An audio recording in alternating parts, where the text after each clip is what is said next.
Good morning and welcome to an Ethical Corporation webinar on increasing climate action and investment post-COVID-19 recovery in partnership with Huawei. I'm Anna Uskanga, Project Director at Ethical Corporation.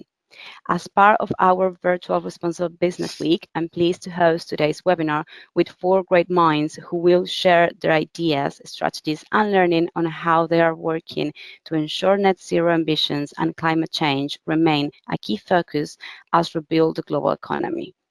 And it is my pleasure to hand over to Terry Slavin, who will lead and moderate today's discussion. Over to you, Terry. Thank you, Anna. As Anna said, I'm Terry Slavin. I'm the editor of Ethical Corporation, and I'm moderating this really important webinar today. So there are striking similarities between COVID-19 and the climate crisis. Both have roots in the current economic model of infinite growth at the expense of nature. Both are deadly and disruptive, and both are exponential, so requiring authorities to take early action to avoid catastrophic tipping points. So can we learn from the wake-up call that was given by COVID-19 and use the trillions of dollars being spent in the recovery to set our economies on a net zero growth path? And how big is the risk that the short-termism that's dominated market thinking and government and corporate thinking until now will prevail here? And also, isn't there a big risk that concerns about public health will trump climate considerations? So last week, The Guardian reported we're already seeing faster than expected bounce back in CO2 emissions coming out of the lockdown, with daily carbon emissions still down on 2019, but only by 5% on average globally. And we know to reach our 1.5C goals by the end of the century, emissions need to go down 7.6% for each of the next 10 years. So that's a lot of that's because the public are being urged to use private cars rather than public transport to reduce the risk of spreading the virus. So over the next hour in this webinar, we will hear from four people from different sectors about their views on what we need to do to decouple climate impacts from economic recovery, and how business can ensure we keep up the momentum on the climate agenda ahead of COP26, which has now been delayed to November next year. Our speakers are Edward Zhao, who's a Vice President for Global Public Affairs at Huawei, which is sponsoring this webinar, Francisco Carranza, Managing Director of Nissan Energy, Richard Ellis, who's VP of Corporate and Social for Walgreens Boots Alliance, and Antonia Gawo, who's Head of Innovation and Circular Economy at the Center for Global Public Goods, the World Economic Forum. So Francisco can't be with us for the entire webinar, so we will start with him. He's going to present for 5 minutes or so, and then I'll start some questions, and then he will also take some questions from the audience, and then we will move on. Then after everyone's spoken, we'll have a more roundtable discussion. So Francisco, over to you. Thank you, Terry. Thank you, Anna, also for inviting me to join this webinar. As you were saying before, so we are in a really challenging moment. We need to survive this major health crisis, while at the same time we need to use this recovery to go faster, to accelerate into the fight against climate change. Myself, since I joined Nissan back in 2008, was just before the 2008 crisis. At that time, I've been involved and leading the deployment of electric mobility across Europe, trying to figure out what are the right ways, what are the right cooperation initiative with governments to accelerate the decarbonization of transport. But not only that, also trying to combine the increase in the electric mobility also with the wider deployment of renewable energy to make sure that at the end we get as close as possible to zero carbon footprint in energy and mobility. Our sector, since the past years, has been facing not just a huge challenge in the decarbonization area, but also in the technology, let's say, switch. So we have been moving from vehicles with very low content in terms of intelligence, in terms of telematics, in terms of data, now to a solution that is including a huge amount of intelligence and sensors. As you know, we are moving towards electric vehicles, but also towards autonomous vehicles. So all of these combined is generating a huge challenge for our sector. Same thing is happening on the energy industry. As you know, was a market. It is a market that's been heavily liberalized, but still few dominant players with a lot of legacy behind.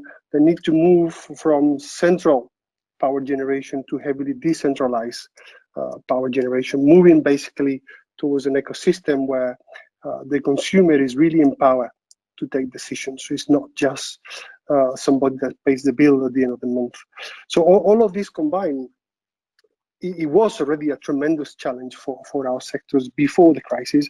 Now it is even more looking at how hard it has been for our sector these past few months. It is clearly an opportunity we have now in front of us, working with governments, trying to direct all of these recovery incentives that are putting in place to accelerate the decarbonization, but not just decarbonization, as was mentioned before, but also being smart about what we do with materials. It is also a very important priority for our company to reutilize, for example, electric vehicle batteries to stationary applications. Circular economy is also a fundamental pillar of the recovery. We need to be smart in what we do with the material, and we need to be smart in what we do to utilize earth resources for human needs. It is clear, and we need to keep working really hard to use this recovery to boost decarbonization and circular economy.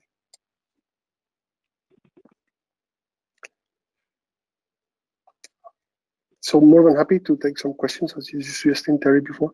Okay. Francisco, I want to ask you about something I'd read on your LinkedIn about some of the work that there's been done on, you talk about circular economy, about batteries, using batteries that can no longer be used for electric vehicles to actually as storage. This is something that Nissan Energy has been involved in? Yeah, absolutely. I think one of the critical parts of this sustainability transition is lithium batteries, right? So they have been existing in mobile applications, phone laptops and cameras and so on for a while, but in electric vehicles, let's say in the latest form of lithium-based, just for the last decade. And it is a critical component, not just because the importance of the battery for the autonomy range and safety and so on, but also because of the difficulty to produce. And what we have seen in these 10 years we have been commercializing electric vehicles is the durability of the batteries is really long. The technology that we are putting in vehicles is having a useful life that is going much beyond what we have seen as a vehicle life itself, right? So in Europe, we have seen, statistically speaking, that the life of vehicles is between, let's say, 10 and 15 years, while the life of the battery is much longer. So our goal in the circular economy area is, after the vehicle is going to be decommissioned, to be scrapped, we still need to take back the battery and reuse that battery for some other stationary applications, in particular trying to support the wider deployment of renewable energy. As you all know, because of the intermittency, it is very important to have this flexibility also integrated. So what exactly does Nissan Energy do? I mean, are you part of the Nissan Auto? I mean, what are the synergies with the autos? Yeah, exactly. So sometimes, yes, it's maybe a bit difficult to understand how do we do things. But yes, so we still are part of the Nissan Automotive business, a separate division, working on key areas like vehicle-to-grid integration. How can we use the batteries that are inside vehicles to support the wider deployment of renewables. But at the same time, we take the vehicle technology and we reuse it to design and produce a stationary storage application. It could be for big solutions, utility scale, or it could be for small solutions like a residential stationary storage or portable generators. So you're based in France, are you? Nissan Energy. Correct. Yes, this is where we are, close to Paris. And how have you, in terms of the funding that has been available in France for post-COVID recovery, do you think it's being directed in the right way? It is. I mean, at the end, politicians need to make tough choices about the allocation, but clearly boosting the demand of electric vehicle and plug-in hybrid vehicles is one of the critical areas that need to be taken care of. And I think, like France did and Germany did, many governments need to keep doing the same, incentivizing the adoption of electric mobility on this recovery phase. Okay. I got a question here from Andrew Nolan, who's saying, to what extent is the green recovery dependent on governments with vision, and how much is about a bottom-up, people-led approach? It is both. I think it's somehow you need to converge from what is the regulatory framework and on the political push, and you need to develop some solutions that people want to have, right? So it's if one of these two are missing, at the end we're not going to get it done, right? So we need to design products that people are happy to take, and governments need to facilitate this transition by helping people to make the right choices. It could be just by these purchasing incentive schemes or by making easier the regulatory frameworks that are going to happen, but both need to happen, right? And I think there's some in France, there's some regulation that people with older cars there's some kind of trade-in value, isn't there, to go electric? Exactly. I think these are the typical incentives that the government are putting in place. Somehow an attempt to accelerate the decarbonization path on mobility that is already set up by the European institutions. Okay, another question. How do you manage and ensure the responsible supply chain of lithium for your batteries post-COVID? Well, the same way we were doing pre-COVID. I think it is very important for us that our suppliers share the same values as we do, and we monitor very closely all this value chain to make sure that all the raw materials and all the components that we are taking for our products are let's say, produced or extracted in the right way. And it is fundamental. We're getting this question from governments and NGOs all the time, and we need to put a lot of attention about the way lithium and also cobalt are extracted. Are you involved in any of the response? I know cobalt in particular is quite a tricky. Yes, actually, as you say, there has been a lot of communication and messages about cobalt and how the RDC is managing the cobalt mining.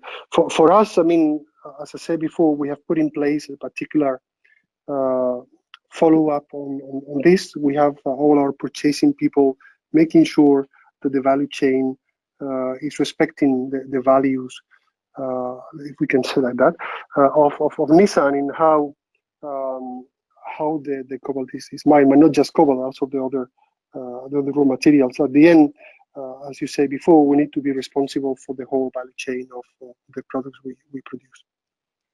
Antonia, actually, this falls into, surely must be falling into what you're working on at the World Economic Forum. Yeah, sure. Happy to jump in while we wait for Edward. Yeah, nice to be here, and thanks for the invitation. And also interesting to hear some of the previous points. Yeah, I mean, let me kind of maybe step back a little bit. So I work obviously at the World Economic Forum, and in that context, we look across all of these different areas when we talk about sort of public goods. Of course, climate change, circular economy are all interconnected in a sense. And I think the first sort of key element that I was hoping to kind of emphasize is really how those things are indeed interconnected. It's not kind of an either or, it's really a sort of both and, right? So if we think about the way that we've actually been consuming natural resources, so since about the 1970s, we've more than doubled our extraction and use of natural resources, right? Of course, that's built on growth in demand, as well as a shift in the way that we consume, right? So we've become much more disposable in the way that we consume our resources as well. And if we look forward, what we expect to see is that by 2060, we're going to again double the extraction and use of natural resources if we take a kind of business as usual trajectory. And then again, if you overlay that with the fact that about half of CO2 emissions are consumed through the extraction and processing of resources, fuel, food, we have a pretty significant challenge, right? So this connection between CO2 mitigation, climate impacts, and actually the resources that we're extracting and then using is pretty significant. And then, you say, as I said, we've already on this trend of massive resource consumption.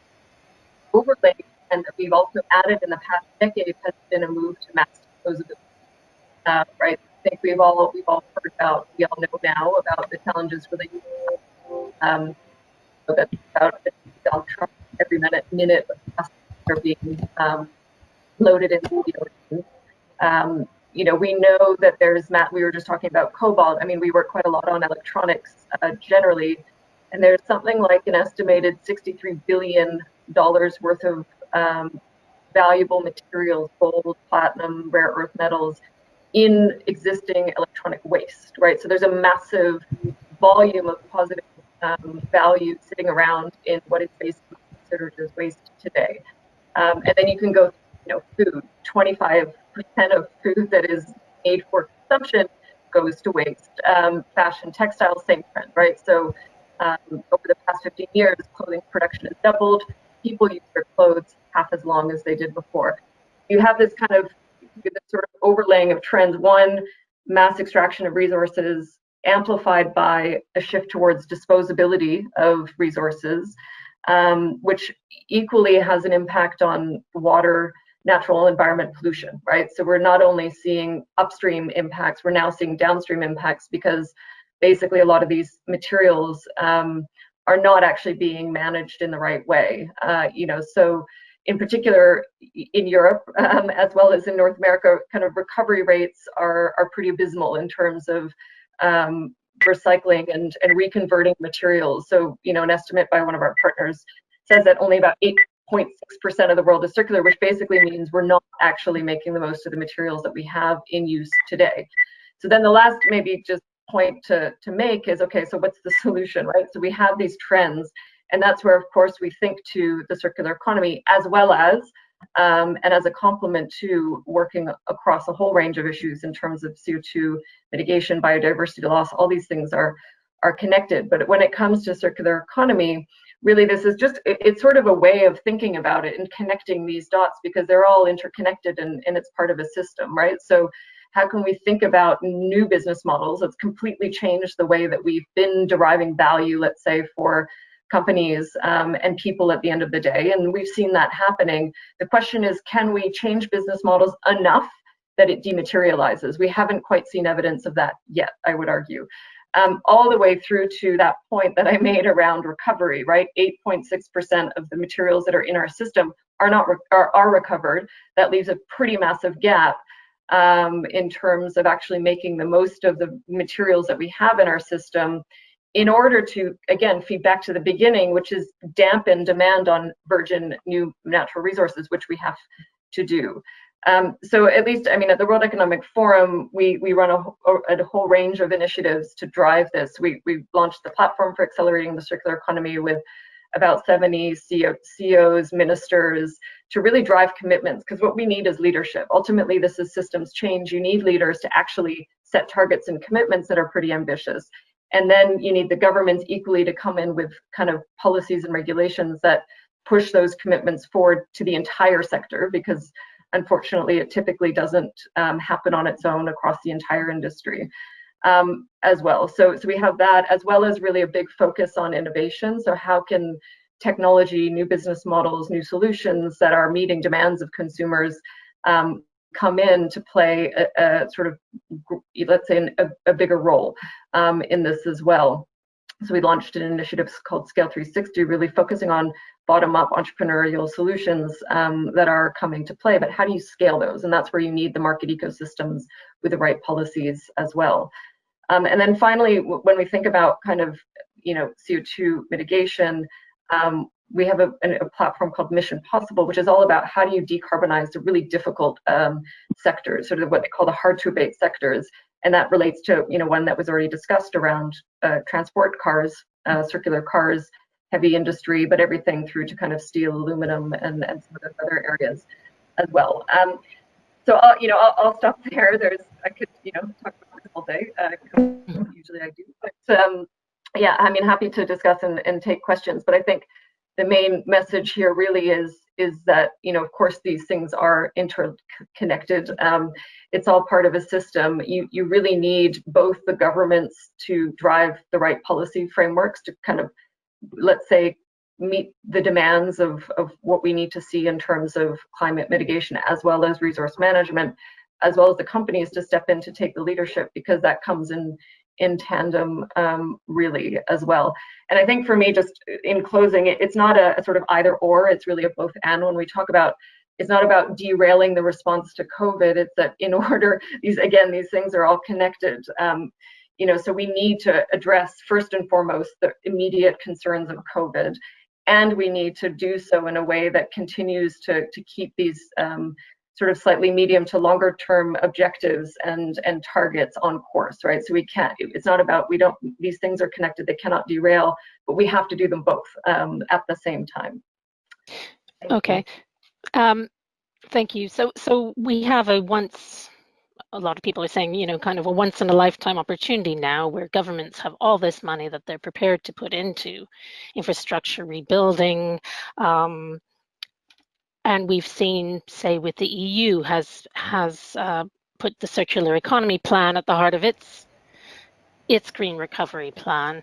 Is it actually, I don't know if you've had a look at the EU circular economy plan, if you think it's enough. And what you're seeing maybe elsewhere in the world in terms of recovery packages, and if they're circular economy friendly, basically. Yeah, no, absolutely. I mean, of course, any sort of period of economic stimulus is an opportunity to kind of frame and target investments in a positive way. So the Green Deal in Europe absolutely has put, as you said, climate and circular economy at the heart of the package, which is certainly a positive message. And that has also been supported by quite a lot of European CEOs backing that. So I think it's important to note that it's not just coming from the government saying this is what we want to do. There has actually been a very strong partnership since the beginning, actually, of the circular economy package that was launched by the European Commission. There has been some pretty significant European business backing with that, which, again, not all businesses for it, but the ones that are driving and leading that shift have been, I think, essential to getting some of those measures over. So I think the Green Deal is a really good example of that in the European context. And we're seeing some other examples where, for example, where the government packages are tying the kind of access to capital to commitments around CO2 emissions as well, which is a really positive thing, as well as other measures, right? So it's not just about this, but we are seeing that. What we are also, however, seeing, and I think this is equally important to note, is that in some parts of the world, the sort of COVID has left even more vulnerable certain places, such that actually environmental impacts have become worse and amplified. tropical deforestation has gone up because there is less ability to survey and monitor. You see in the national parks, again, less people, less surveying, easier to access. So there's this combination, one of stimulus, but actually also protection, as well as non-deregulation. So this is the third piece of it, is you have a stimulus which can put in investment, but you also have the basic foundation of environmental regulations, which in some places, again, are being rolled back. So you have to kind of make sure that all these things, again, as a system, are pretty strong as well. Okay, I think we'll take some more questions and follow up this discussion a bit further. But I'll turn now to Edward. So what's Huawei's perspective on all this? Okay. Thank you so much for the invitation for this. But I think I prepared some slides here, but I will explain that quite briefly for that. Can you show the slide set here, the presentation? Oh, yep.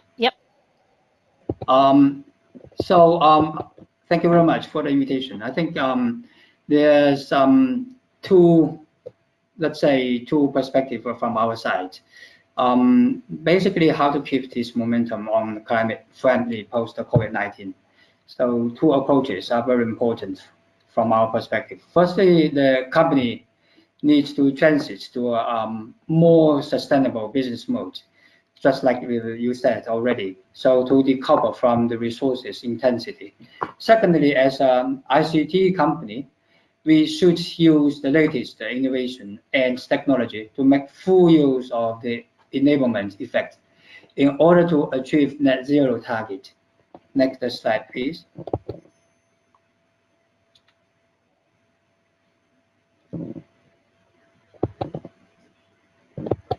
So in order to ensure the green recovery post COVID-19, corporates need to act now, focusing on reducing the carbon emissions, increasing the renewable energy usage, and striving towards a circular economy like we discussed, and also conserving the nature resources. For example, like the companies could commit to building the products and solutions that can help industry and world save energy, like what we are doing.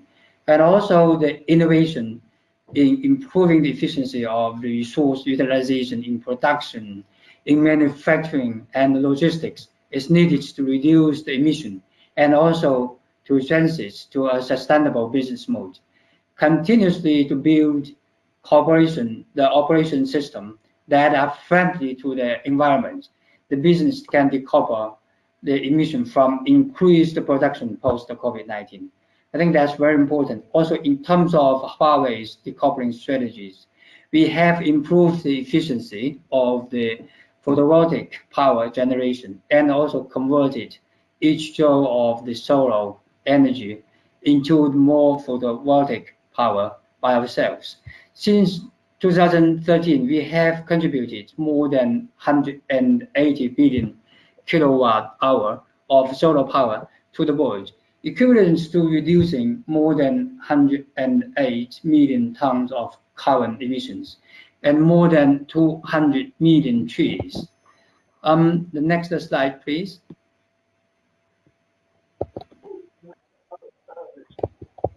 So, secondly, we should use the latest innovation and the technologies available to make full use of the enablement effect in order to achieve net zero target. Recently, we are doing a research using the life cycle assessment, looking into how 5G, the latest technology, enables optimize the greenhouse gas emission in a few vertical use cases. The 5G enabling effect, together with the edge computing, AI-enabled analytics, and also the cloud technologies, can help industries to implement energy efficiency program by supporting the most efficient and flexible allocation of resources. This can help reduce energy consumption in many ways, such as the support for a smart energy management, reduce the requirements for office space, and also the business traveling. efficient just-in-time supply chain enabled by predictive analytics and also intelligent automated management of the movement of vehicles, people, and goods. Next slide, please. Then let's take an example. My last slide here. So take the 5G unmanned aerial vehicle, for example. The remote control of the UAVs can operate across wide areas to relay the high-quality images in real time for processing and analytics. This can significantly facilitate inspection or survey for sites that may be dangerous or difficult to access, alleviating safety concerns about intensity, time, and also the labor required for the human inspection. In 2019, a Shanghai-based gas company adopted UAVs to carry out inspections of its gas pipelines in a major district. The UAV was equipped with 5G CPEs and also the 4K cameras. This practice replaced the use of a patrol-powered vehicle plus a team of 3 inspectors. If the results observed in the case study are used across the globe, replacing the human inspection with 5G UAVs could reduce aggregate greenhouse gas emission per year by 39%, from 5.3 megaton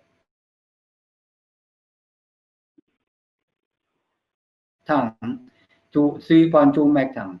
The saving would be equivalent to charging the smartphones of everybody across the world for 100 days.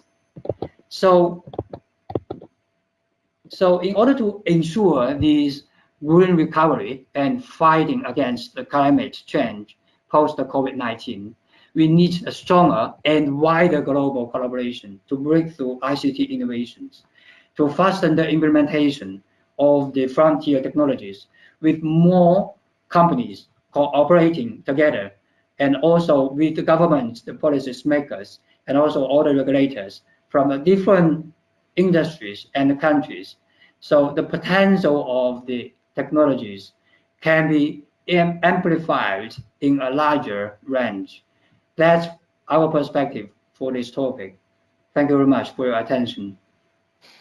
Thanks, Edward. I just wondered, looking at the the recovery packages that you're seeing starting to come out around the world, are there any that are actually trying to roll out 5G? Is any money going into that area that you think is important? Oh yes, I think there's many countries now is looking for the 5G deployment, but how to utilize the connectivities and put more innovative solutions in order to save the energies, to go greener. So I think that's the key. We need to have the industry work together to develop this innovation in order to make that happen.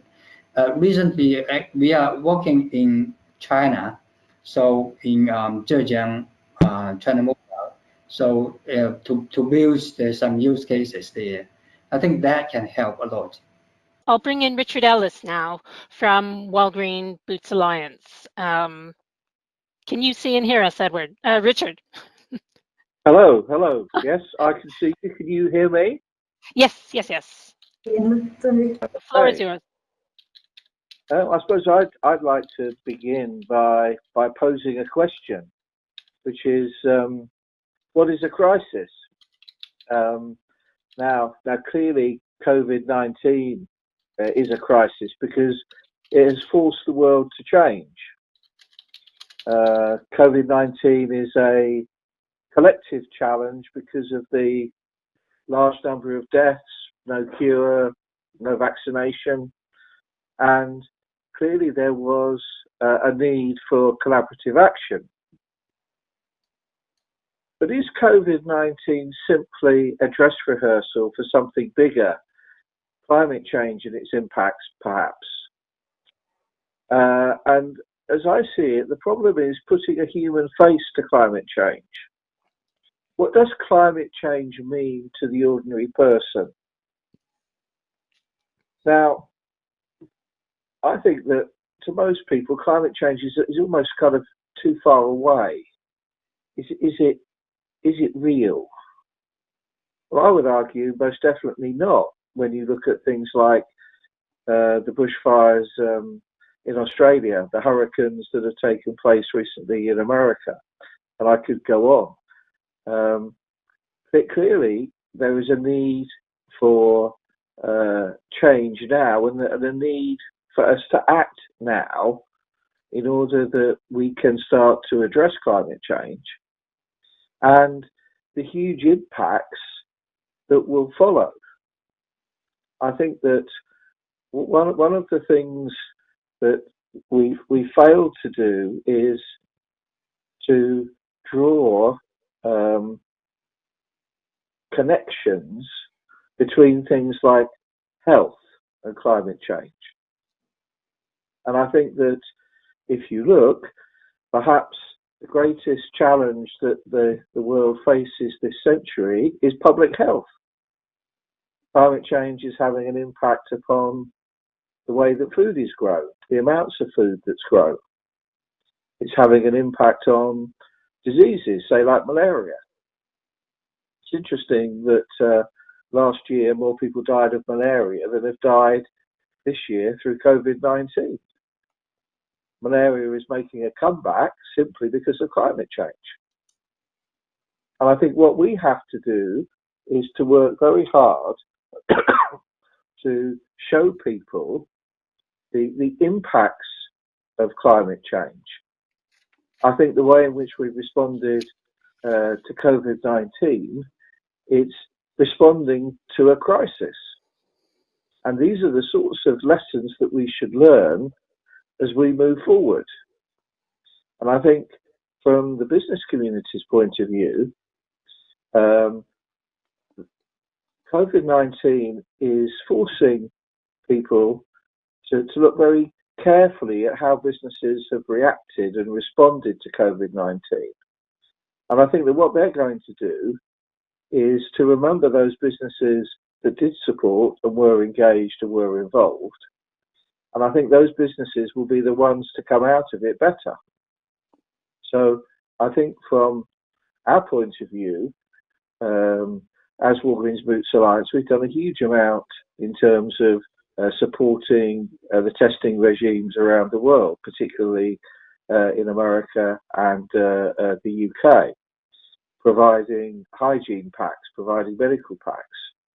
And hopefully, as the world comes out of the COVID-19 pandemic, then consumers will remember this and it will place us in a good position as we hopefully all recover from the traumas of COVID-19.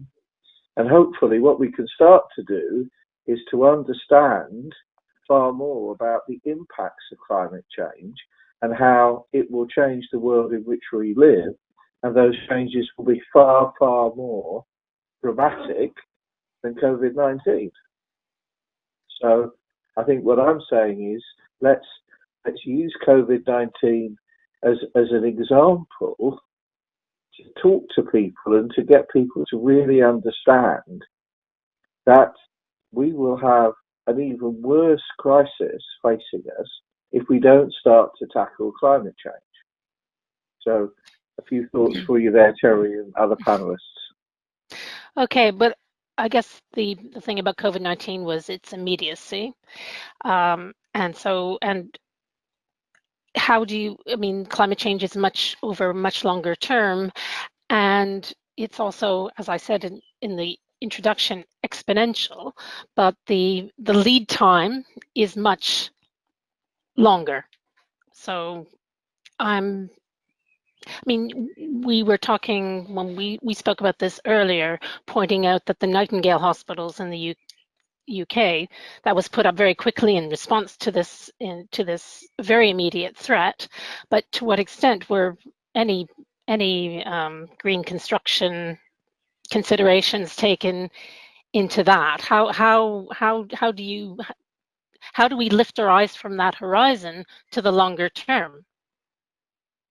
I think that when the majority of politicians and businesses make decisions, they are driven more by the short term. I think if you look at businesses, big businesses in particular, they have to go through the quarterly earnings report, where the shareholders and financial institutions cross-examine the business about the way that it's done and the way how it's performed. And despite what these people say, I don't believe that they are taking a really long-term view of a business's prospects. Similarly with politicians, you know, they have to stand for elections on a very regular basis. Now, climate change is one of those things that we need to make long-term investments for. And they can't be, shall we say, derailed because something else comes along. You know, the investments that we're going to need to make in infrastructure, you know, are huge.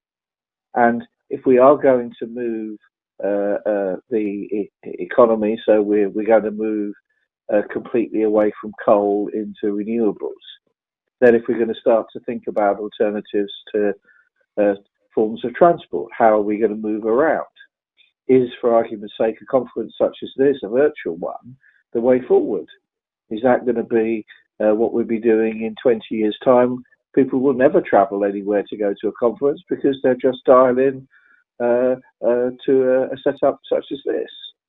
And I think that climate change is here with us now. I mean, if you look at the impact of Hurricane Harvey on Puerto Rico, completely devastated the island. There wasn't a property that wasn't impacted by the hurricane. Now, everybody saw what happened there, but we don't seem to learn our lessons. We don't seem to plan for these things. And perhaps we ought to learn a lesson from the military.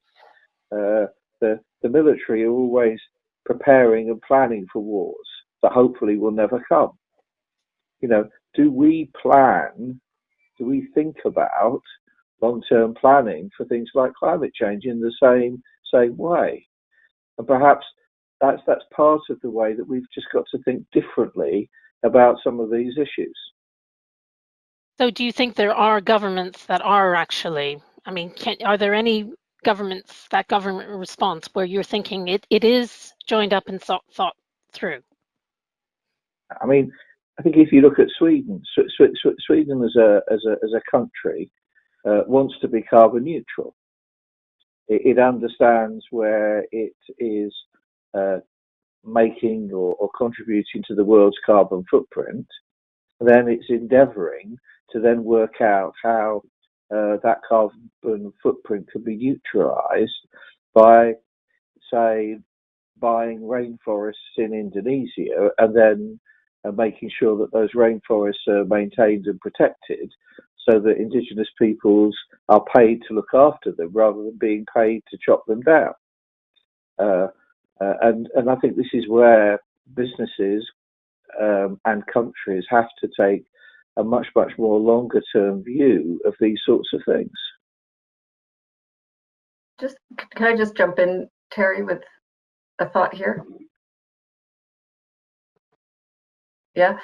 I mean, I think adding on to that, the other sort of piece that I would throw into the mix is actually looking at different places for solutions, right? I think there tends to be a kind of governments and business will solve this, but actually there's an incredible amount of innovation happening through entrepreneurs, you know, kind of social innovations, where I would say a lot of the disruption and positive solutions are coming from. I was just reading this morning about a company called MiniWiz based in Taiwan, who is actually, to your first point, they have set up very sustainably kind of circular hospital units to support COVID response. So this notion of, you know, they have a solution, they're in the kind of architecture design space, they work in a circular economy concept, they're entrepreneurs, and they're saying, hey, we have a solution.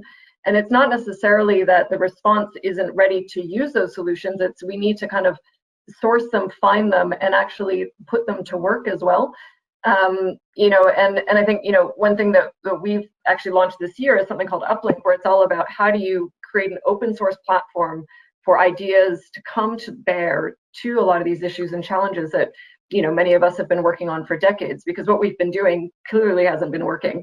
You know, the messaging that is used isn't cutting through. So how can we find new ways of engaging, supporting, and uplifting a lot of the innovation and solutions that are out there, to be able to achieve a lot of the targets that we want to have? We need all of it, right? We still need the big kind of government policies, support, regulations, incentives. We still need corporates to set targets, but we also need the solutions. And where are they coming from? I'm not convinced that they're going to come from the sort of typical places, because it hasn't happened yet. So I think my, let's say, additional layer in there is let's be creative about how we solve for these things, because I think we need to put all of that creativity to work at this point.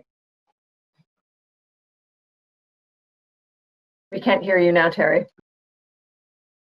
Thank you. I'll return to Edward as he got a bit cut off. Edward, can you hear me? Oh yes, I can hear. Yeah. Yes. Perfect.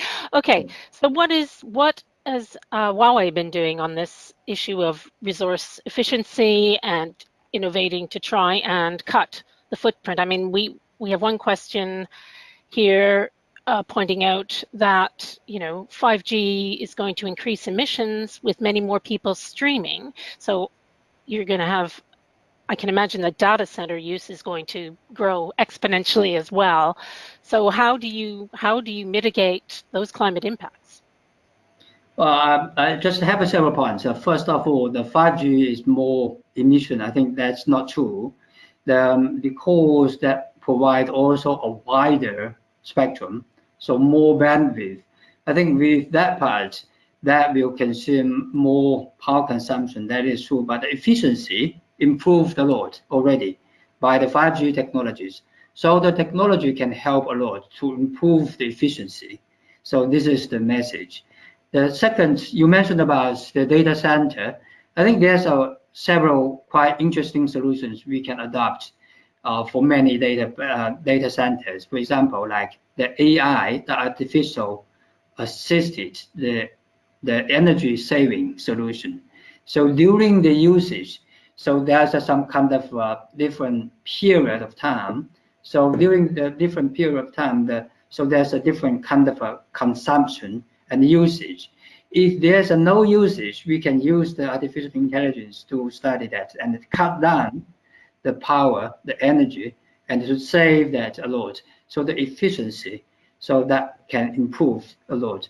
So still the technologies, there's many ways to use it, and there's many innovative solutions which can help to utilize the resources to improve the efficiency.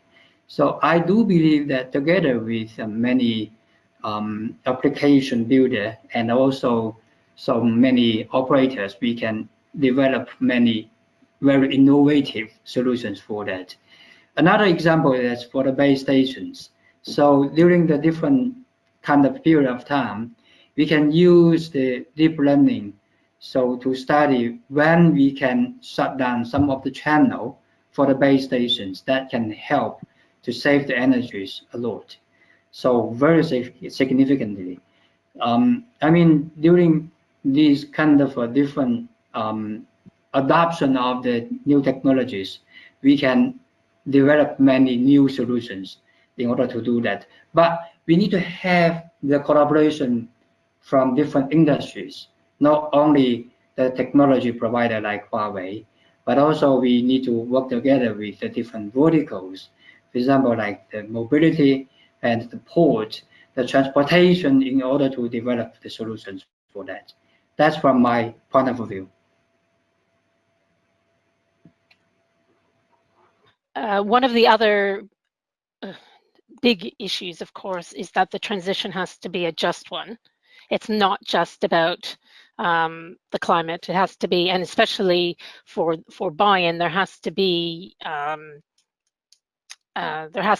consumer uptake, but also and that a lot of that is linked to responsibility as well, that there needs to be, companies have to be acting responsibly. So for example, I've got a question here about, say, the responsibility in supply chains, and in cobalt, for example, you're going to be having a lot more batteries, a lot more extraction. Antonio was saying how only 8% is circular. How do you ensure that we are extracting and using these minerals responsibly? Still, I think that there's several parts. Also internally, we also make this policy for ourselves. Also, for example, like the battery reuse, and also to use the old mobile phone, such kind of activities. So to support the circular economy. So we are also doing that. And also, I do believe we can do more on that, especially for example, like the equipment side. Is still, we are trying to think how we can reuse part of the component after, the life cycle. So that's also very important for us. So, but still, we are kind of a technology provider. So it's not we to build the network, but we can use latest technologies. And also as a supplier, also we build the greener solutions, the greener products for our customers. And another part is we also ask our supply chain also to follow the same rules on that. I think that's also very important for us to understand, because also we use many components from different sources. So internally also through our supply chain, we also ask them to do the same thing together.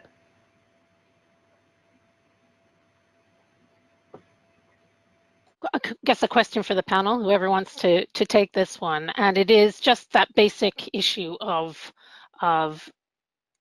the just needing to, the whole economic growth is all about producing more stuff, selling and consuming it. And how do you do that at the same time, go to net zero? How can we, I mean, this really does require new business models, or where do you see the most being done to tackle that very fundamental issue? Anybody? Yeah, I'll jump in briefly. I mean, I think the assumption statement itself needs to be challenged, right? So what you said at the beginning, that economic growth is through making and selling more stuff. That's what we actually need to rethink, right? Is so that how can we provide the value and services that consumers and citizens, well, don't call them consumers, citizens actually want and need, without actually necessarily selling more, call it quote unquote stuff, right? So how do you begin to rethink those business models? Do people actually need to buy stuff, or actually no, they don't? They can move towards leasing-based models, which we've seen increasingly in in certain places, in the mobility sector, for example, right? So there's the first assumption is, our assumptions wrong? I think our assumptions are wrong. We need to rethink that economic system at a very macro level. But secondly, again, in the things that we are making, are we making them in such a way that you can recover the materials and resources in them to actually kind of not put that upward pressure on resource demand, right? Because currently we're not. So again, how do you A, redesign the business models, B, design the materials and products that we are putting on the market in a way that you can actually recover the materials, because right now they're not being designed in that way. And then thirdly, making sure that as you are kind of taking those materials back into the system, that they are at the right kind of grade and quality to be able to reuse them. And this is a challenge for certain kind of sectors at the moment, is that yes, they have, for example, great targets, but the quality of those materials coming through is not always at the level that that is needed. And so there's technology innovation kind of needed to be able to do that in an economic way. So I would say it's a combination of things, as well as one interesting trend, and I would never kind of want to make the connection super clear, is that obviously there's a question of sort of wants and needs, right? So everybody wants to have kind of the essentials and the things that kind of make them, you know, happy as human beings.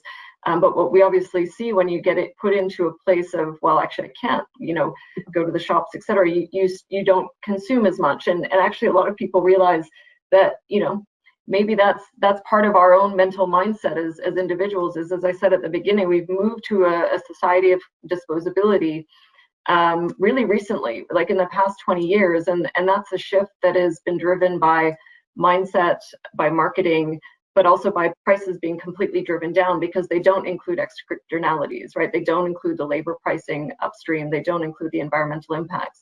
So this combination, we need to shift that, which will then by definition shift the values embedded in those products. The prices might go up and we'll consume maybe a little bit less, but does that decrease our kind of happiness and livelihoods? Probably not. You know, so I guess I made a simple question complex, but I think we need to think about the different dimensions of what we're facing to move in that direction in the right way.